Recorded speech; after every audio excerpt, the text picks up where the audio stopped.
I'm really happy to introduce a panel that's going to talk about finding your next gig, led by Mehmet. So go ahead and take it away. So thank you so much. Before we start, I want to thank everyone on the panel. First of all, we have also invited several companies from Seattle, which they decided to not show up, but I will call it anyway. Let's do a little bit of introduction. Let's get that going. Come sit in the front, guys. There's a lot of seat in the back, in the front. This is going to be interesting. Let's go.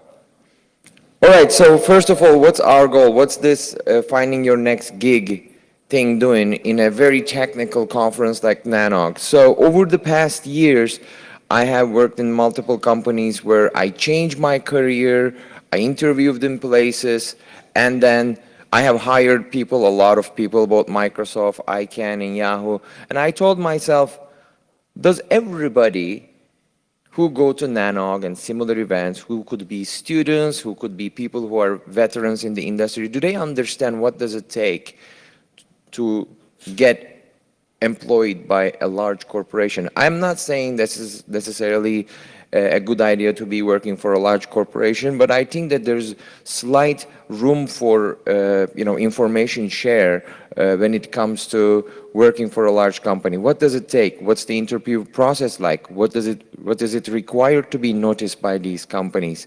So I want to do a quick survey. Is there any actual students in the room? Students, could you raise your hand? Yeah. All right, perfect. Thanks for joining. Thanks for joining. So this event is also live streamed, and if there are any questions online, Brian Zhang is monitoring that, and he's going to relay those questions to us. And please do help us to get this video out for your fellow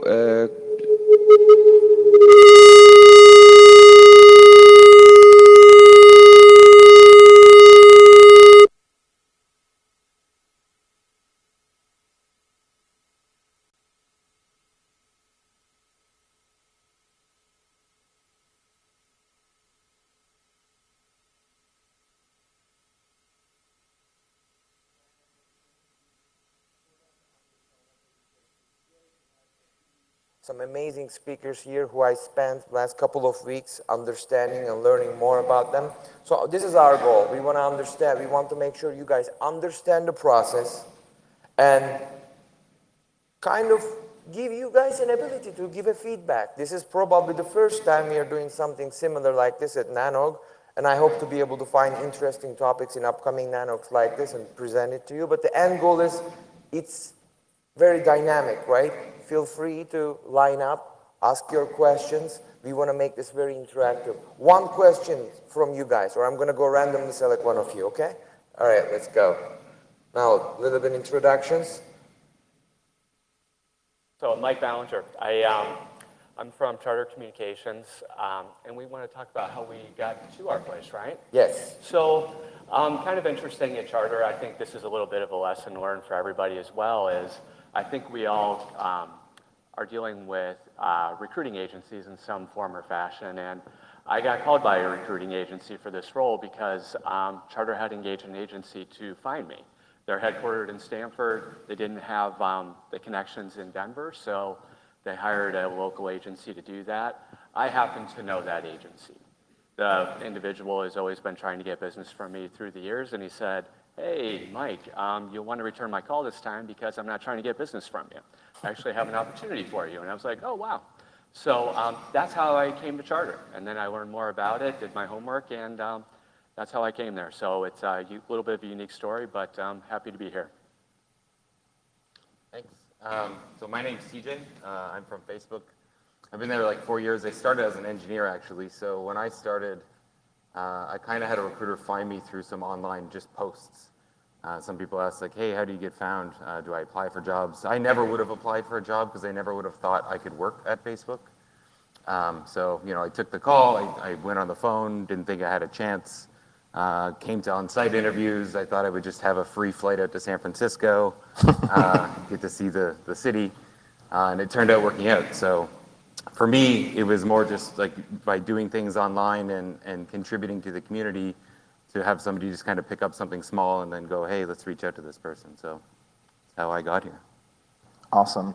So my name's Dan Seifert. I'm at Google as a technical recruiter. I focus on the network operations world. For me, this was a pretty big career pivot. I'd actually spent the first 11 years of my career in the nonprofit sector, focused on education. I worked at Teach for America and then an outfit called Citizen Schools, doing lots of talent acquisition stuff. So I had done plenty of recruiting, but I had never really worked in the technology space. And so for me, I took the path of going through an employee referral where I talked with someone who had worked at Google for a while, tried to learn more about the culture of the company, see if there was a place where I could fit in. And then when the time was right and we saw that there was an opportunity that made sense, had her submit a referral for me, and then that at least got my resume reviewed, and then of course went through the whole process. So I've been here for a little over a year. It's been a huge learning opportunity, and I think it just reminded me again that there are a lot of different avenues that you can use to find your way to your next role. My name is Peter. I've been at Oracle for about 3 years now, and I found out about this opportunity through, I got contacted by a director at recruiting at Oracle, and my background originally started in tech recruiting for ADAS positions at Microsoft, and then did a contract at Amazon, and then I worked for a small manufacturing company building fitness equipment, and they built a entire new fitness application, console, all that type of stuff. And so I've had experience building new software teams, and Oracle contacted me about an opportunity to be a part of the bare metal cloud team in Seattle, and when they started that up, so yeah, took on that. Was really looking forward to working for a bigger company and taking on that challenge. My name is Jeff. I was working at an agricultural company, and my contract was coming to an end, so I started networking, and I posted my resume and put it out there, but it was through LinkedIn that a headhunter found me, and they looked at my profile, saw some of the recommendations that people had been nice enough to put up on my profile, and that got me a meeting with the recruiting leadership at Yahoo, and I was able to go in there and find out it was a great environment, so that's what got me there. All right. Thanks everyone for a quick introduction. So one thing that is important for I think everyone to know what was the background of each individual. As Peter mentioned, he has extensive experience working at Microsoft, Amazon, and the rest of the team. The only thing I want to call out, TJ is actually not a recruiter. He is a hiring manager. We wanted to blend it a little bit and have at least one hiring manager that can give a different opinion than the talent acquisition professionals. So let's dive right in. We already talked about this, so I'm going to get this slide. So let's talk about, I will actually start with you, Jeff, let's go this way. Jeff, tell us, what are the top things you guys are looking these days? Well, in general, when I'm looking for any candidate, first and foremost, what we want to see is they have the core skill set that's needed for the role, and so that should be apparent.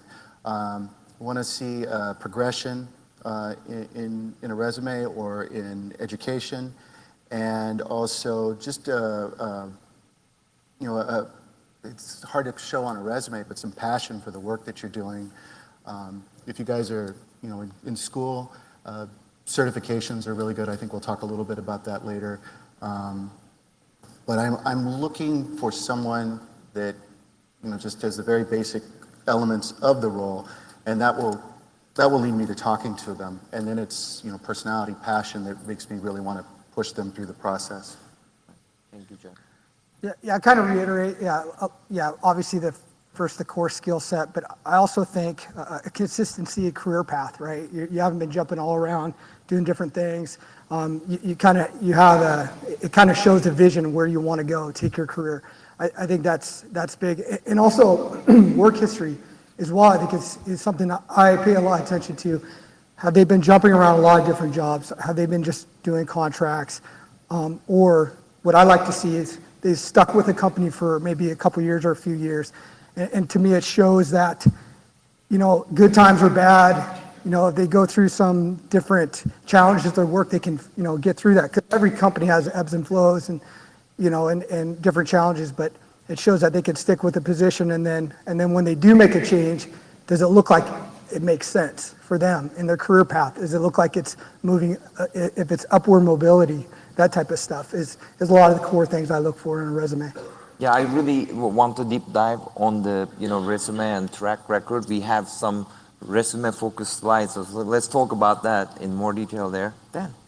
Yeah, so I think, and we'll definitely come back to this in a little bit, but more than anything else, I'm looking to understand what sort of the story of someone's impact has been. And so regardless of what roles you've had, what have you done while you were there? What's been your big contribution? And to whatever extent you can quantify that and help us see, when this person showed up, we went from being able to serve, this many users to this many users. Whatever it is that you were able to add value with, that's incredibly powerful, because then, anytime I'm trying to match a candidate with a role, I need to tell their story to the hiring manager to say, this is why you should bring this person to your team, because look what they've been able to do. So I think, when we get to the resume part, we can dig in a bit more, but I think in general, focusing less on just what your responsibilities were and more about what your accomplishments were and sort of what you did against the expectations that were set for you, that's really powerful in setting yourself apart. Yeah, thank you for that. So, TJ, I know very well Facebook has a very high bar when it comes to network engineers. What are some of the things as a hiring managers you look? I mean, I know for a fact that one of the requirements is that everybody has to work for Microsoft, right? To work. So, I mean, that's, I wanted to kind of get off the resume topic slightly, because as a hiring manager, I'm looking for slightly different things. For me, one thing that I look for is what type of stuff are you doing outside of just your job, if anything. That can always be beneficial. So are you contributing to open source? Do you have blogs? Are you helping on mailing lists? That type of stuff. Then the other kind of core thing that I'm looking for in candidates, or rather I should say my team is looking for in candidates, is actual understanding of stuff. So you can write anything on your resume. You can work places, but you can have certifications. We'll touch on some of this stuff later, but you really understand the fundamentals of how things work. And from there, then building onto it. Because one thing we know in our industry, everything's always going to change, but the fundamentals don't. It's just how we apply them. And we even see kind of a cyclical nature. I mean, segment routing's back, right? So we see this as long as you understand the fundamentals. That's what I'm looking for. Absolutely. I think I agree with everything that everybody said here. Obviously, we have to look for the the key requisites for a role, but I think on top of that, what we look for are people that are forward-looking. We really gauge aptitude. And I think another thing that I always take a look at is industry knowledge. It shows me how much people are engaged in not just the company, but the industry. How much do they know? What are the trends? Things along that nature. And that helps to gauge business acumen as well. So it helps to gauge how far in a career advancement we're looking for people to go, right out of the gates. All right, thank you. Well, let's continue with the next question. So we want to make this interactive. I promised an interactive session. Do we have any questions online from video stream? Sit down. PTAC, do you have any questions? Woohoo! Okay, Matt Pitak from Yahoo. One challenge that we've talked about in this room in the past as kind of an industry overall, we don't see a very diverse population in the room. I mean, if we were to look at kind of gender and ethnic balance, we're pretty much a whole bunch of middle-aged men here, sorry to say. One thing that we've talked about is what can we do to try to change that balance? As recruiters and people who are reaching out to bring people into the tech fold, do you look at trying to consciously buck the trend of, wow, yet another male in the tech industry, how surprising? Do you look for minorities? Do you look for females? Are you actively trying to reflect more of what the real population diversity is, or do you just go based on, hey, they did open source stuff, they must be awesome, who cares about what gender or ethnicity they are? This is actually an excellent question. I want to thank you for that. And no, I did not pay PTAC to ask me that question. But so, who wants to go first? I'm happy to jump in. Please. So, great question. It's a challenge. We know that. And at Charter, what we do, we're very deliberate about our approach. So part of it is, we're involved in, specific to our industry, WICT, women in communications, telecom, obviously, heavily involved. We just had, just 2 weeks ago, our CTO for engineering was just honored at the event. So that's great. Another event that we're doing is the largest female technical conference for recent graduates and graduates at the Grace Hopper Conference. So, major efforts there. But I think the biggest thing that we do is not just from a recruiting perspective doing it, but making sure that when we're bringing folks in, that we're deliberate in our interview approach. And that means having female executives being part of the interview teams. So we're, we take a holistic approach at it. Very good. Anybody else wants to Yeah, I can jump answer? in. So, EJ?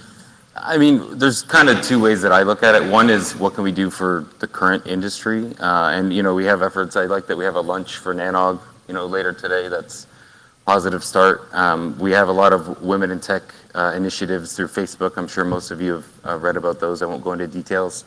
What I've been focusing a lot on recently is more how can we, as we bring new people into the industry, how can we start changing it from there? So working with colleges, universities, from that aspect to get people to kind of come in and try to change the way the industry and the makeup of diversity is. I mean, look at our panel, actually. This kind of like is a problem, and I agree. But I think that's how we're trying to tackle that, is kind of as we bring new people in the industry, can we bring in women? Can we bring in more diverse backgrounds? Absolutely. And we noticed this when we were building this panel, just for everyone's sake. We were discussing, even yesterday, still try to bring a female colleague to give us this diverse opinion, because that's what makes us, right? So, but I also want to hear from everyone, from the ladies in the room, if they may, go to Mike and tell us what can be done, if there is any feedback that you can give to make this ratio issue, if it is an issue, and I think it is an issue, smooth a little bit or go away. Anybody else before we move to the next question, Dan? I mean, I think a lot of great points have already been said. The main thing is just when I think about this, I always think about there's sort of the recruitment piece and how do we bring in more diverse populations to our organizations, but then there's also the retention and growth piece, and how are we fostering a culture where people from all sorts of different backgrounds and different gender identities feel comfortable and feel like our company is a place where they can be home and feel like our industry is a place where they can be home. And so I think when we're out there not only recruiting but also just doing the work, take time to think about who else should we be kind of inviting to different events and gatherings? Who should we be putting on stage? Who should we be, referring for opportunities at our companies? And also, how do we work with community-based organizations? So I think one of the things that I've been excited to do since I've been here, since I sort of came from a nonprofit background, is how do we, engage K-12 organizations? How do we engage STEM-focused organizations that are serving, students of color, that are serving girls, and get them excited about technology now and remind them that this is a place they can be, and then stay in touch and work with them to hopefully find opportunities. So I think it's really a team effort, and it's definitely not just about recruiting. It's about sort of how we build inclusive companies together. Thank you. Patrick? Patrick Gilmore Markley. If you said this, I'm sorry I missed it, but I was actually surprised that I haven't heard it so far. What do you guys think of working in an office, in a remote office, working from home, and then how do you handle that? Do they have to come in, a week, a month? Is it all Slack and, Skype, Google Hangouts, whatever? Or does everybody have to be in the office all the time, et cetera? That's another great question. We have a dedicated slide for that. Do you mind if we answer it when we get to that slide? Thank you, Patrick. So we are going to move right ahead. I want to make sure that we manage the time. We have 40 minutes left. So, what? You've got one more. One more question? All right. I can wait. One more question. Keith McGlone with Juniper Networks. I want to know how you guys address a gap in technical background. Let's say they have some of the fundamentals, but they're missing a couple of things. Let's say it's automation. Maybe I don't know Go. Maybe I don't know Python. What do you guys do to address the gaps that you want in a candidate? He's saying like if you're missing a key skill set, but otherwise you show high potential as a candidate. Let's say the fundamentals are good, but you want automation, and maybe you're doing automation with Python, and I don't know Python. What do you guys do for that candidate to help get them up to speed? Because I think that's a hurdle for a lot of people. Well, I've been fortunate enough to partner with hiring managers that when they see or talk to a candidate that has incredibly high potential but is maybe missing one key element, they'll say, okay, we can't move forward with you right now, but we're going to call you in 6 weeks and we want to bring you back in and talk to you again. Use those 6 weeks to really learn the basics of that element that you were missing. And if you can come and show that you've been able to grasp, the fundamentals of it, and that you're able to teach yourself and find ways to learn, that's enough. That shows, the qualities that go far beyond just having already used it a couple of times. That's a very interesting one. At some point in the past, one of the requirements that I was trying to hire for as a hiring manager required a security certification. And the candidate was absolutely phenomenal, except missing that certification. And we said, you go get it and we will offer you a job. And he actually did. It shows some dedication as well. So that was a good example. Thanks for the question. We are going to move on if there are no further questions, and there will be another section for further questions. All right, so this is the slide that I believe we are going to take most of our time. Let's just talk a little bit about common things that you observe when you see pre, during, and post-interview. And I want to do it like one round of pre-interviews and one round of during interviews and post, if that's okay with you guys. Sure. So why don't we start with you? Yep. Common mistakes. Pre-interview. I think on the pre-side, the biggest piece is do your homework. Not just on the company, do your homework on the industry. If you are networked into your role, make sure that you're talking to people within the company. Any contacts that you have, because one thing you're going to see, we're all from big companies here, is there's an overall company culture, and you can read that on the website, and there's all of those pieces. But there's always somewhat of a subculture within that group as well. So although it's following the guidelines of the company, it can be a little bit different. Some groups are a little bit more creative, forward-looking, all of that. But just understanding what you're getting into beforehand, and make sure you're prepared for the interviews. I think we talked about this yesterday. Understand who you are meeting with.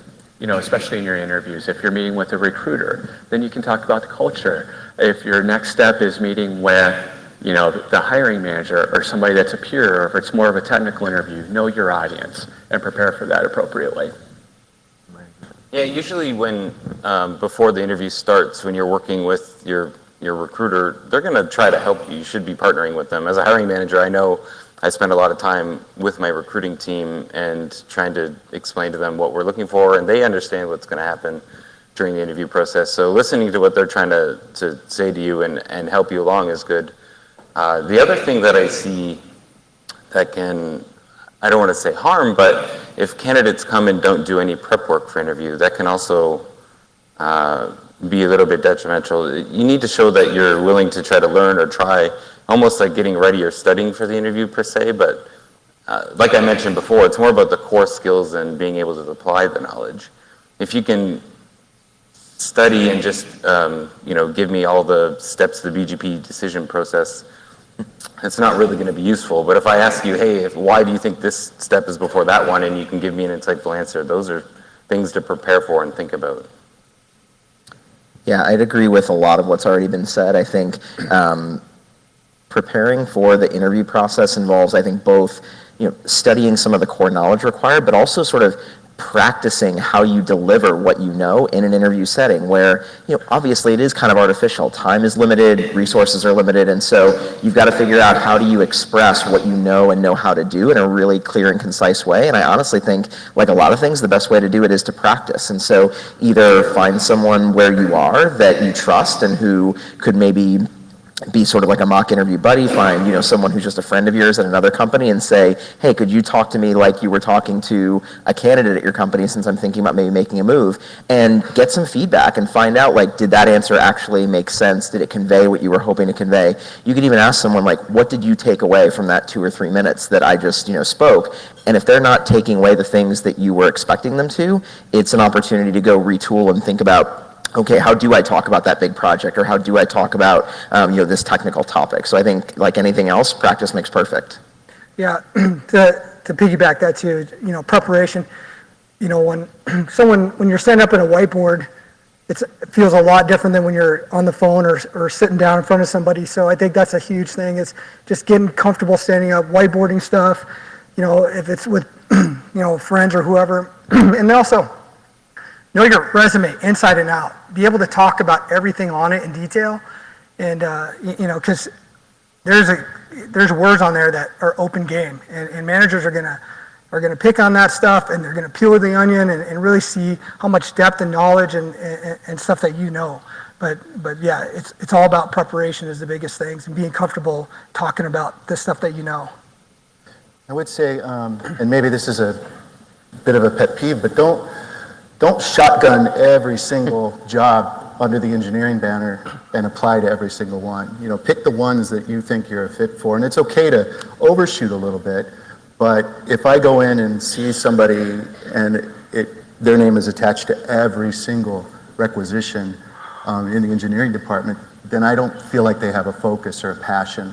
And I want to see people that are pursuing something that they're really interested in, because that's what's going to help get them through the process. So be selective, and learn as much as you can about the company, about the people. Like Dee said, take it to Stalker and then just back it up a notch or two, so that you really know who you're talking to. You know some information about the hiring manager, where they came from, what their interests are, what school they went to. It's all stuff that's going to help you have a good conversation with them.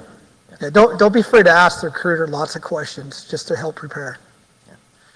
Everybody touch base very, very important areas. One thing that I want to also cover is actually finding the job and correct way to engage for applying. You touch base a great point. Don't apply everything on the website. What do you guys see social media, and if I may qualify LinkedIn as a social media, I guess I can. What is the most common way you see a candidate to come to your vision, to you to actually see? Is it through referrals? Is it LinkedIn? Is it Twitter? Is it Facebook? How do you guys receive candidates usually? For us at Charter, the majority is going to be through LinkedIn and referrals. Through our employee referrals. Yeah. Those are going to be our preferences as well. Referrals are always, highly regarded. They still have to go through the full process, but they're going to get seen. We owe that to the employees that made the referral, and hopefully they're referring quality people, so we want to give them the shot to at least be seen. And if you know somebody, chances are, especially if you're looking at a bigger company, you're going to know somebody that works there. You're going to know somebody that knows somebody that works there. And most companies have referral bonuses, so exploit those to some degree, so that you get in, you have an advocate, you have a cheerleader while you're going through the process. I mean, employee referrals are definitely very important, but I don't want to, everybody's already been saying that. LinkedIn searches are normal. I don't do much of those myself. As a hiring manager, I might be reading something interesting on a blog, or I might be on a Slack or an IRC or talking to somebody there, using software and seeing who is kind of contributing to that. That's where I might find people, or even running into people like anywhere. Like it could be a conference like this, or it could be just out at the bar or something, like unrelated to a conference at all. It's more just talking to people and communicating and networking, and then finding common interests that way, and then seeing if they're interested. Dan, I hope you're not searching your candidates in Google+. No comment. So I think, for us, because you asked about social media outreach strategies, I think, one thing I see a lot, and I think this is just across a lot of different companies, is sort of folks either sending a message on some platform or just, writing in the comments section like, hey, would love to work with you at some point, please review my profile. And that's not super helpful because what I'm then wondering is like, okay, but for what? Like what would actually be exciting to this person? Where do their skills fit in? What's so much more helpful is if someone reaches out and says, hey, I saw that it looks like this team is hiring or this role is available. I think I could be a good fit because of XYZ. Would you be up for a chat? I almost always respond to those outreaches because that at least shows me this is someone who puts a lot of thought into what they do. And even if this isn't a perfect fit, like that's definitely someone that I want to be in touch with. So do you actually see that LinkedIn and receiving a message, such message in LinkedIn is actually something that you would respond and then kind of develop upon? And if someone's taken the time to actually write a really thoughtful, tailored message to me, I may need a little bit of time to get back to all of them, but I'm going to go out of my way to respond to those, where if it is clearly just kind of like mass outreach, that's probably not going to be prioritized. And I think candidates probably feel the same way. Like if you just get a boilerplate message from a recruiter saying, we're looking for this kind of engineer, and you're like, I haven't done that ever. Like, why would you respond to that? So similarly, like if write the kind of message to a recruiter that you would want to receive from one, and most of the time you're going to get a response. We had a question, but they sat down. do we have a question? We can take one question before we proceed. All right, let's get an in. Thank you. Matt Ringel, Akamai. In terms of when you talk about do your homework, on the people you're talking to, et cetera, you said, okay, stalker them, back it off a couple of notches. But the question I have is from the other side. What homework would you expect somebody to do on the people that they'd be interviewing with? In general, what do you think are the table stakes for, like, when you see, okay, you're given the interview slate, what would you expect the interviewee to actually do the homework on? That's a great question. Actually, This might seem silly, but know what the company does. And if it's a larger company and you're interviewing for a specific business unit within that company, know what they do. Have just at least a basic understanding of what that group does, what their product is, what their projects are, as much as you can figure out. But I've had people come in and their first question is, so what do you guys do anyway? And that just doesn't start the conversation on a good foot. maybe if I may add something is, if you have the list of people, perhaps do a quick LinkedIn search. Try to see maybe the schools these individuals went, the career path they took, which might be similar to yours, and then you can relate to conversations while you're interviewing. I have had someone tell me something about my soccer refereeing or the fact that I lived in Puerto Rico for several years. It kind of, jumpstarts you in a very positive way and gets your, unique attention for a certain period of time. And I think it's a good idea to get to know these kind of details. But what else? One of the things that we were gonna talk about later, but coming, I guess during, I was gonna talk about this, but during the process, having questions for people that you're interviewing with, you can use that research or when you're looking into who the people are to come up with questions you might want to ask them. Like, hey, I saw that you did this, why, or digging into things like that. I would use that type of thing to maybe tailor questions for people. Yes. Yeah, and Use your this, recruiter to answer some of those early questions about what the company does or what the project team does. Make sure that you feel like the recruiter shared enough information with you that you can go in there with just at least a basic understanding of what the team does. yeah, and building on that, I mean, I'm always really clear with candidates on what kind of interview you're walking into, and if your recruiter hasn't been for some reason, by all means ask them, but I'm really clear on this is going to be a deep dive on technical knowledge, so yeah, if you have something in common with the interviewer, great, but there probably isn't going to be a lot of small talk here. This is really digging into technical brass tacks, whereas, especially later in the process, this may be like a fit call with a hiring manager, and you guys are going to meet over coffee, and it's going to be much more about could you two work well together? And so that's obviously going to have a much different vibe, and you're going to want to ask much different kinds of questions and be, prepared to answer different kinds of questions. So I think, certainly ask your recruiter, and then also it's never a bad idea to actually, like, as part of your prep, maybe come up with a list of what you're hoping to learn about the company, actually like write it down. This is what I did before my last interview. And then as you go through your, on-site day, try to check off each of those questions. Maybe ask like a couple from each person, depending on what it seems like they're an expert in. And then by the end of the day, they've gotten a really clear picture of you, but you've also gotten a really clear picture of them.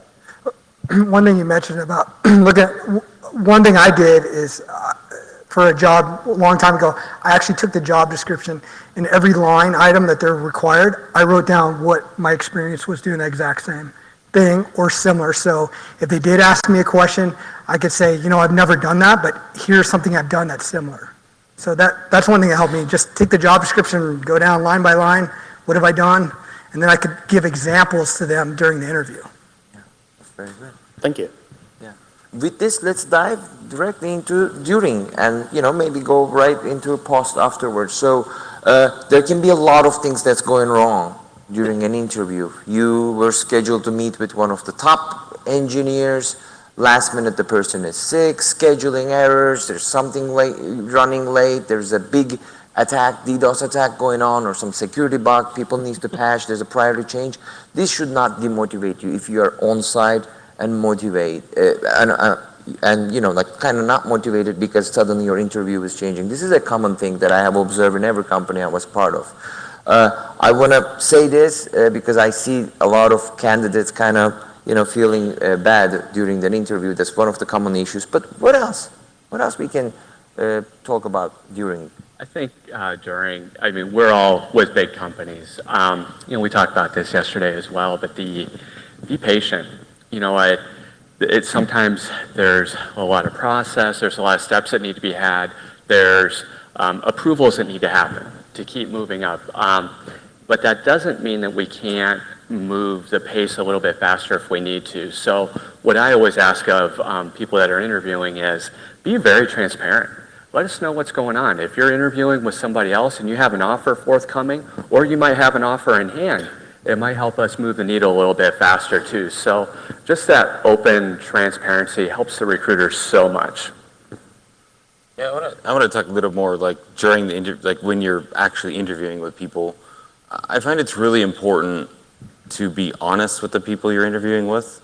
Don't make up things as you go along when you're trying to answer questions. Actually explain what your knowledge is, because when you're interviewing, people are trying to understand what you know and how you can be an addition to the team and how your skills will help. So being honest about what you know and answering the questions that way is important. However, you can also qualify, I'm not sure, but this is how I think it works, and then go down that path, which can then not only help you out by, you can have that conversation and maybe it's a little bit back and forth, like why do you think that way? But it can also show that you have like the critical thinking to be able to, well, I don't know for sure, but this might be how it works. And that can be a good signal to give for kind of potential and learning and all kinds of things like that. Absolutely. No, I think being, honest and humble about what you don't know is always a great signal to send. It shows, the kind of person that can grow and develop. I think the other thing is really don't shy away from details, especially if you're in a technical conversation. Take it as an opportunity to shine in your area of depth. We don't expect any one person to know everything, but we want to know, what you know in a particularly deep way. And so use this as a way to show that off. And, I think some of the times that candidates haven't worked out, the overall sentiment from hiring managers was, well, they stayed really high level. They were, a little bit hand wavy with some of the details. And so take some time to really study, the really brass tacks mechanics of whatever it is that you're going to be talking about, and then make sure that you really walk them through all of that. And then at the end of your answer, you can always say, did that give you what you were looking for? Would some more depth help? Most interviewers are not looking to trick or trap you. They're looking to understand what you know. And if you've gotten almost there but not quite, they'll tell you. They'll say, well, could you actually share a bit more about that? And then that's a good signal to go, deep into that and make sure they understand where you really would add expertise to their team. Even if the technology isn't for example, if you're really deep in OSPF and this company doesn't use OSPF, it's still okay to show that. It shows that you know something in depth. And maybe you can even teach that interviewer something, and then they can go and double check it later or whatever. But it doesn't matter if it's the exact technology needed. It's just showing that you could learn something that deep, because you're going to have to learn something else anyways. That's been some of the highest praise I've seen interviewers give a candidate as they come out and said, I could learn from this person. They could teach us how to do this. We need this skill set in the company. We don't have it. So, demonstrate your expertise. One thing I wouldn't talk about during the interview process with the interviewers, with the hiring manager, is stay away from the comp portion. Talk to your HR person, your recruiter about that. When you're in the interview and it's technical, you're trying to learn about the culture, the team, the projects, all that. Stay on that track. We can talk comp later if we've probably already talked about it before. Yeah, you've gone into that. We don't want you to waste your time, but at the same time, we want you to get the most out of the interview, and that can derail it. And really, the hiring managers don't have a lot of say over that. They have influence, but there's so many other elements. So it's a bit of it's a waste of your interview time to try and have that conversation. You guys might disagree, but I think that's a better conversation to have with the recruiter. I definitely agree. And just kind of add a little bit more, feedback I hear quite a bit is some candidates go in when they're doing problem solving or something, they make too many assumptions. They don't really ask a lot of clarifying questions, really dig to the root of the problem that the interviewer's trying to get solved. So that's a big thing I hear back. Also, yeah, a lot of lack of a better way, just they try to, I guess, BS their way through certain answers and stuff like that too. It's another thing. And then also, I've seen this in the past, like they bring up personal stuff. Do not bring up any personal stuff. If this or that is going on in your life, interviewer really, just focus on, being professional. It's, getting through the interview, answering the questions, getting your questions answered. And just try to keep some of the personal things out of it. And that's a good point. Use your recruiter for a buffer, because they can feed all of that and then they can communicate it back to the hiring manager in the appropriate manner. That's a great thing that you just mentioned, use your recruiter, because in this process, recruiters actually work both ways. Yes, they are employed by a certain company, but do understand recruiters' main job to attract you.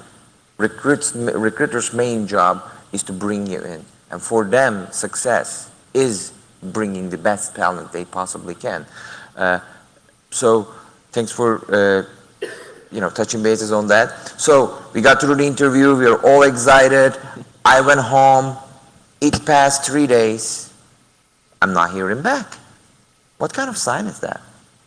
3 days, 4 days? And just one thing I want to mention, we have very well respected companies here represented. We are trying to generalize. So we are not trying to see what Google does, what Facebook, what the rest of the companies does, but we are trying to generalize. And if you notice the kind of message we are trying to give at this scale, at this large 100,000, 10,000, 20,000 employee companies, how the process works. So I just want to make sure that it's very clear. The answers we give is slightly vague, but it's very accurate within the scale. So, okay, I went through my interview. I think it went really, really well. I haven't heard anything from the recruiting team. What kind of sign would that be? TJ. Well, I guess I think of it in two different ways. One, let's say it's from a phone conversation to an on-site conversation. One thing that a bad signal that I'll get from a candidate is if we ask a question on a phone screen and they don't know, that's okay.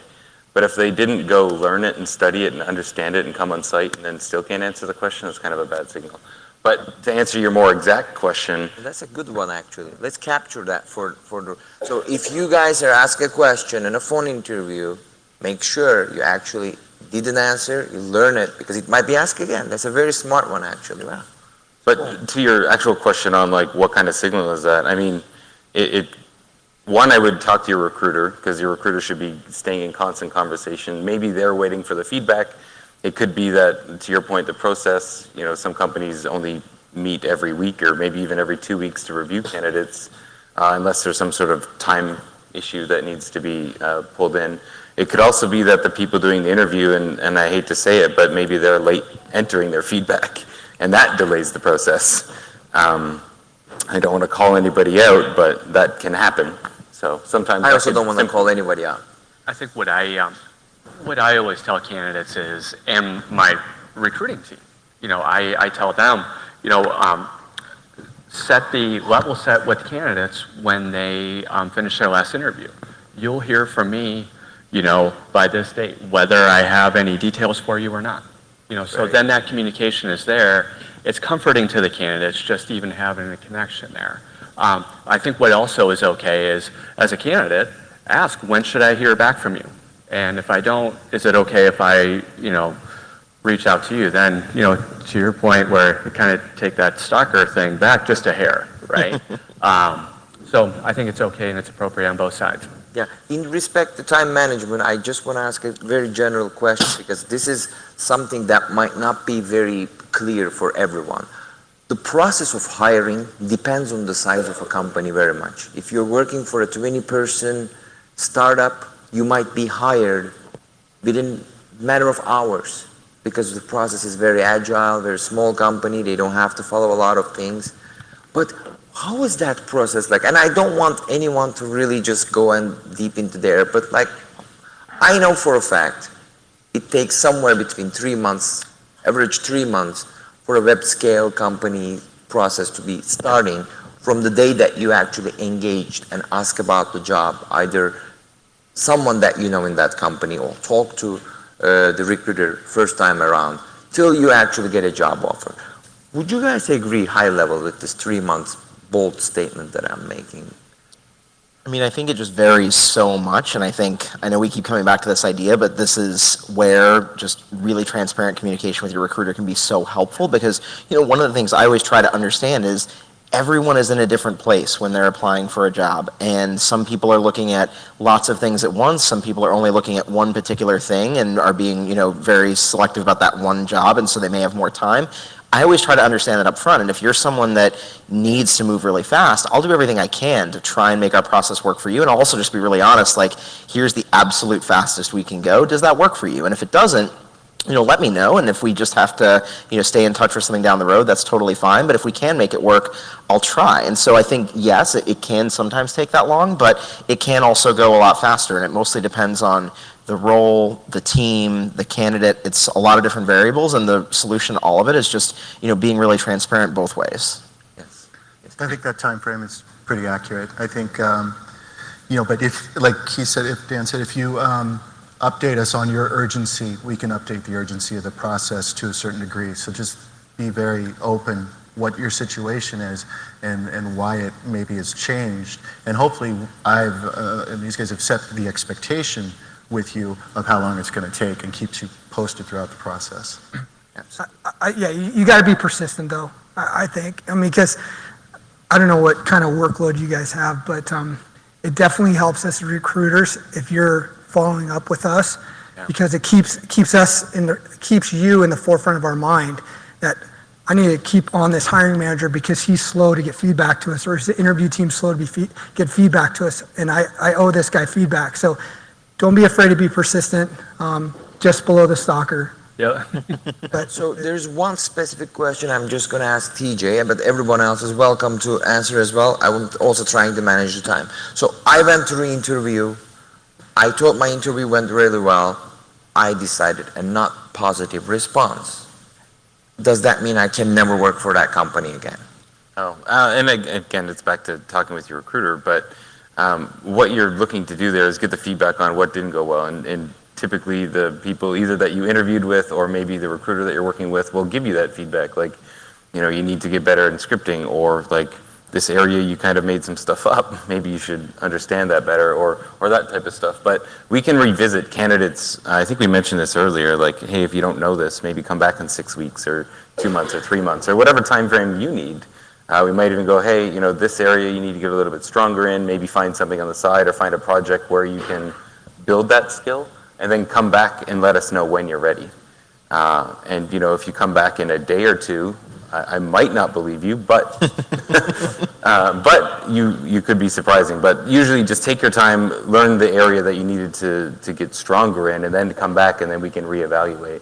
I think another important thing to realize from that perspective as well is, no, you didn't miss out on your chance, because we're all working at very, very large companies. I mean, just within networking, ops, and engineering alone, we have like 700 open positions. So I partner with the other groups, and so we look at one holistic candidate pool. So no, that by no means knocks somebody out. That's a good point, because maybe you're missing an area for the particular role or team you're interviewing with, but you might be a good fit for a different area. Yeah. And then, I know our recruiting teams kind of talk together, like you're mentioning, and well, this candidate's actually really strong and maybe this hiring manager is looking for that skill? This is going to be actually my next question to the rest of the team. Let's say hiring manager said, well, this is not a right fit for my team, but this candidate could be a good fit for this other team. What is the other hiring manager's attitude when they know a peer of them or some other different team didn't find the candidate very, like the right candidate for that team? How do they approach to that candidate? Is it like a fresh start, or any kind of feedback you can share on that? No, I mean, this happens a lot, and I think, we're cognizant of the fact that every role is different, and, especially the more niche or specific that a role is, the more likely that someone who didn't necessarily work for that could be awesome in any number of other jobs. And so I think, generally that's looked at really positively, where it's like, hey, this person could be good for our company, it just wasn't quite the perfect fit for this team. So, depending on the case, obviously this is a classic your mileage may vary situation, but it may be we then just need to have a couple of follow-up interviews. It may be a whole other loop, but the focus is, let's focus now on learning what we need to learn to see if this role could be a fit, even if that one wasn't. I encourage the hiring managers to talk to each other, even from different groups. Excellent, excellent. Well, let's move right on. We have some slides. So we have 10 minutes left. I want to leave some time, and we're going to do this slightly faster than we planned. Just let's go around, do some. What is absolutely one thing that you say you should do in your resume, and what's one thing that you say don't do this in the resume that you see a lot? One thing I encourage people to do on their resumes, especially if you're coming from a small company, a startup company, or maybe a specialized consulting company, we can't possibly know every company that's out there. Explain what that company does on your resume. Just put, just a quick description of that. And it's extremely helpful, and it helps to align your skill set, to the job that you're applying for. It's very helpful. Anything not to do? Don't lie. Yeah. That's one thing, right? Yeah. If it's too busy and it's hard to read, you lose interest very fast. That's a good one. If it is too long, right? Yeah. Too busy. Yeah, I mean, everything has to be relevant in there. But if it's just like your font's too big or your font's too small or it's don't use different colored fonts. I can't stand that. Okay. All right. Fair enough. For me, I guess when I'm looking at a resume, it might be a little later in the process than some of the other people up here, but I'm just looking for what type of technology you have on there. And when I'm looking at a resume, if you're going to have something on there, you should only put it there if you really do know it. I guess this is kind of a do and a don't. Do put things you know. Don't put things you don't know. Because you're going to get asked the question. If you put, I know Python, and you don't know anything about it, don't put it on there. Yeah. Just using it once doesn't really count.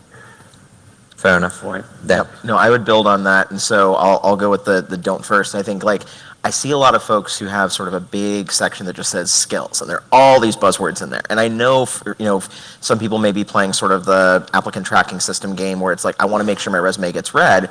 Totally understand that. I'd say, at most of the companies here, I think for the most part, resumes do get read. And when they do, if it's just a big block of text, my question is then, okay, but what is this person really awesome at? And if it's just like a whole big group of skills, you can't tell, and neither can the hiring manager. So I think instead, to go to the do, focus on what you are awesome at, focus on where your expertise is, and then include really clear snippets of what you've done with that. So what's been your impact in using Python to maybe automate workflows, and how did that actually improve the efficacy of your team?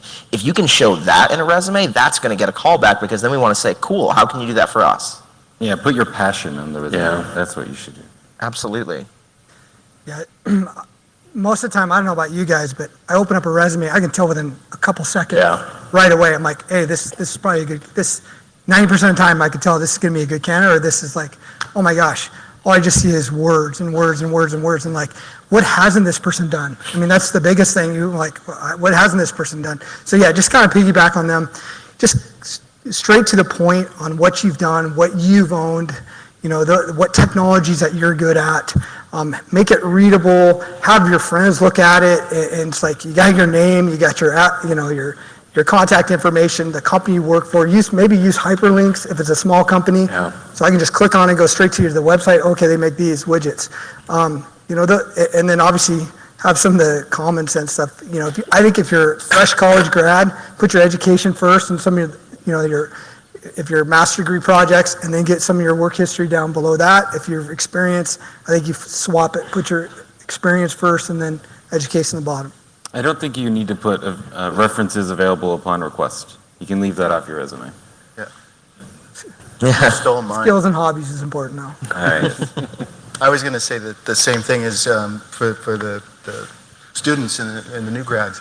List out the projects you've worked on and how you use the technologies in those projects, because, and any internships that you've done, list out the projects. Make sure you put details in what you did and what you accomplished, because that's your experience, and that's what we're going to dive into. The don'ts, unless you're a PhD with all kinds of publications that I need to know about, 2 pages is about all I really want to see, with most of your relevant work up at the top. You know, you can say you did it at other jobs, but you don't have to repeat verbatim all the skill sets you used at each job. You know, just have it at the top and say, see above, or don't do that. But you know, just have it in one spot, and that'll be enough. All right, let's get right on. We kind of talk about this a little bit. Hard to fill roles and responsibilities. So we have a lot of people watching this. This is year 2017 for the ones that are going to watch in the future. What is hot these days? I guess automation is really hot. DevOps skills are really hot. Is there any specific skill set, specialty that comes to your mind when you see this question? Is it Python just standing up? Is it? What comes to my mind is, don't look for a unicorn. Not everybody can know everything, but what we want to find is what you're good at and that you have the potential to learn more. So hard to fill kind of roles and responsibilities if you think of it on like what skills you need to have. Like you can't have every skill, but demonstrate how you can learn those skills. So when then you come, you can learn them. I completely agree with that, TJ. And then it's, aptitude always comes into play too. And, with some of these hard to find skills too, are you willing to get that experience or that certification on your own?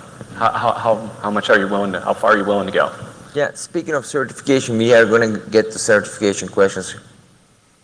Who has any kind of certification, Cisco, Juniper here? Let's just do a quick review. Who is active, GN, CIE, CCIE? All those, like, it doesn't have to be GN, but like Juniper certified something, any level is fine. Could you raise your hand, please? Could you raise your hand for Cisco? Could you raise for the other network brands that I don't know? All right, perfect. So a lot of people actually, how do you guys see the value of getting a certification?